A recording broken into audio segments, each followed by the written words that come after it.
What's up, everybody? Pete Pardo from Sea of Tranquility. Welcome to another episode of What's Hot with Sea of Tranquility, the show we do each and every Wednesday where we review new stuff. And by new stuff, it's not always CDs, right? Occasionally it is like a book, biography, rock biography, autobiography, sometimes a video, something like that, right? Today it is a book. It's a autobiography from a guy most of you prog fans should know. It's Mark Kelly from Marillion, the keyboard player from Marillion. Marillion Misadventures and Marathons, The Life and Times of Mad Jack. You may be asking yourself, well, who the hell's Mad Jack? Well, that's Mr. Kelly himself, right? That's a nickname he's gotten over the years. And this is available on Kingmaker Press, right? Kingmaker Books, Kingmaker Press. Very cool stuff. It is just under 300 pages. Well, under 300 pages. About 250 pages thereabouts. And you do get some cool photographs sprinkled throughout. In fact, there's, three sections of photographs? Yeah.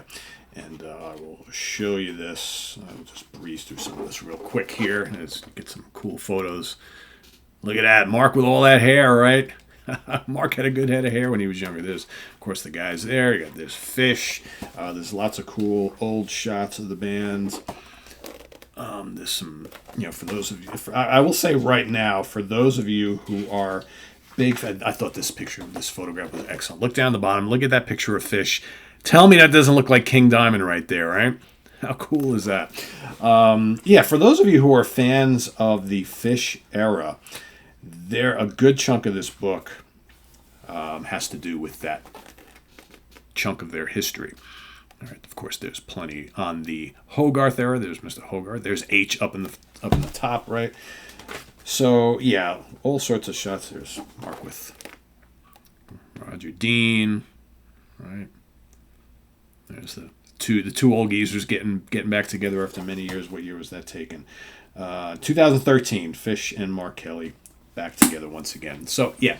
So this basically takes you through as most of these do, they take you through the early days, the childhood, growing up, becoming a musician, first bands, all that sort of thing, right? But it really starts to get interesting when Mr. Kelly talks about, playing in his first couple of bands and then eventually getting into this band that they wound up calling Marillion, right? And hearing about all the early lineup changes in Marillion, when Pete Pardo first joins the band, right? And because originally it was Steve Rothery and Fish and Mark Kelly and another bass player and of course Mick Pointer on drums.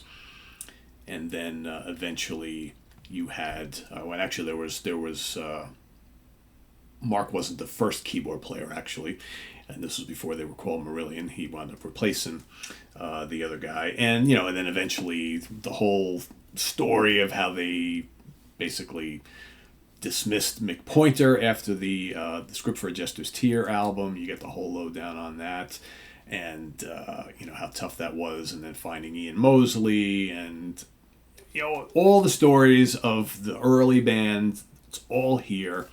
The struggles with the record labels, the playing the big gigs, playing at the Marquee and eventually playing at the Hammersmith, and all these cool stories, and touring with Rush and opening up for Queen, and the infighting within the band. I mean, if you really want to know like all the stuff that happened between the band and Fish. And again, you're getting one perspective here, right? But I still think it's really fascinating for those that haven't really heard the full story to hear all that went on with the band. And it's, again, like any band, whether you've been in a band or not, or whether you've, talked to people who've been in a band, or you've read enough of these type of books, it's a hard thing to do. It's like a marriage, right? It takes a lot of work, and, you may have 3, 4, 5, 6 different unique personalities all trying to come together to create this thing called music and go out on the road, and it can be stressful and it can be hard, and sometimes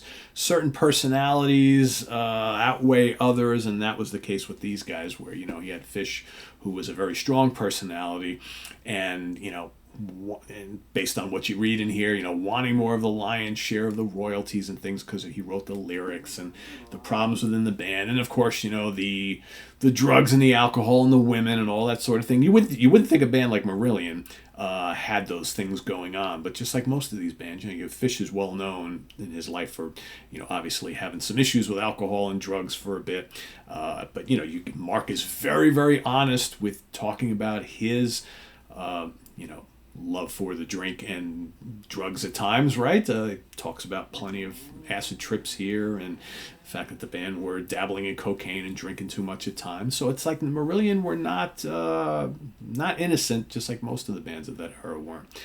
But they got their lives together, and Mark is also very, very honest and open about his failed relationships and his strained relationships at times with his children. He's got children from a bunch of different women, and he's one thing I appreciated about this book is that, and I've had Mark on the show before, and I've had the chance to talk to him, and he seems like that kind of guy. He's very honest and very open about everything in his life, including his own faults. When it comes to battles with other band members over songwriting, and battles with the record labels, and sometimes not doing and saying the right things, and I can really appreciate the honesty, and you can tell that this book might have been difficult, some of this stuff for him to write, but he did.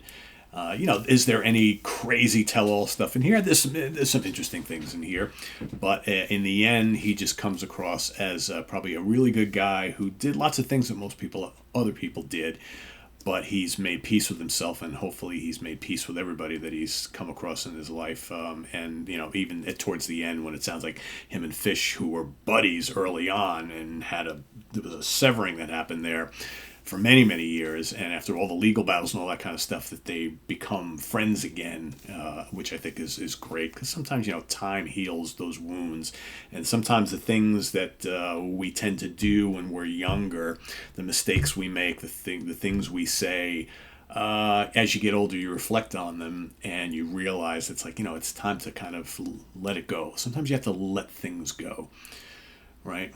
I can think of there were a couple of incidents that my dad and I had when I was younger, and they've haunted me for a long time. And a number of years ago, my father and I kind of had a little, what you call like a little come to Jesus thing, and my father, basically said to me, "It's like, you got to let this stuff go." He goes, He goes, "You got to let it go."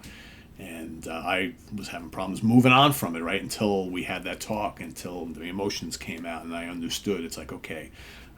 We've come a long way since back in those days, right? So now it's the time to let it go and just move on from here and grow from that. So that's what you get a lot of in this book here, which is really cool. But a lot of the cool rock and roll stories, a lot of discussion about the albums themselves and the creations of the songs and time in the studio.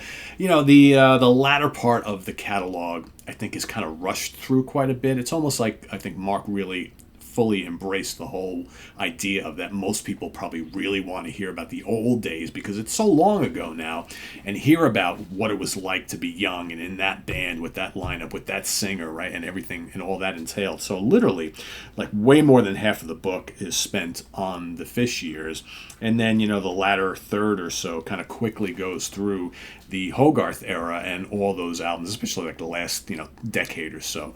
But still, there's really no stone left unturned, in my opinion, and I think it's a really well written book. He comes across as very quirky and with a good sense of humor, and it's written really, really well, almost like he's sitting right next to you talking to you, and it's very intelligent, it's very witty. That's the word I was looking for. There's a lot of wit in this book here, which I really like. So I would highly recommend this. If you're a fan of Marillion, you have to read it.